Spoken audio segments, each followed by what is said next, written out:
Sarap. Hoy, akin yan. Ano, sarili mo lang pinagluto mo? Naglalaro ka ng buong araw. Gusto mo may tagaluto ka pa? Hoy, tama na yan. Ating kapatid na lang, oh. Sige na. August, yung thesis mo, 2 sem ka na delayed.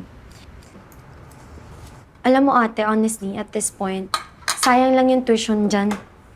Huwag mo na kaya pag-aralin yan. Wala naman ambag. Hindi yan gagraduate. Ba't ikaw, ang tagal mo ng graduate, wala ka rin namang ambag, di ba?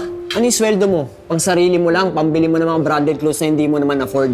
At least ako may trabaho. Wow, kailan pa naging trabaho yung pagiging social climber mo? Bakit kumikita ka ba sa Puro ka pag-computer? paganda. Wala ka naman. Tama na!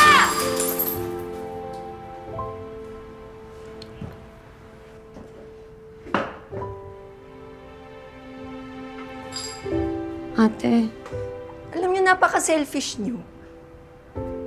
Sobrang selfish yung dalawa. Alam niyo ba kung ano nangyari kagabi? Ha? Nag-break kami ni Greg. Sabi niya sa akin, wala na akong time para sa kanya.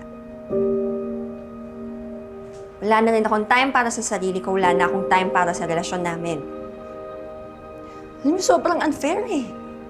Ha? Sobrang unfair na halos magkakasing edad lang tayo, pero napilitan ako maging nanay sa inyong dalawa. Simula na mawala si Mama, hindi na ako nagpahinga.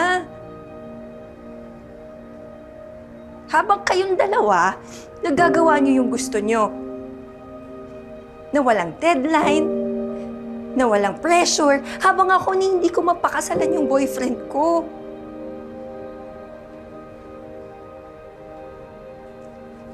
Gusto ko lang naman maging normal na babae.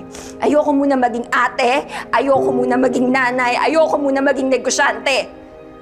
Gusto ko lang naman maging normal na babae na pwedeng iyakan ng breakup niya.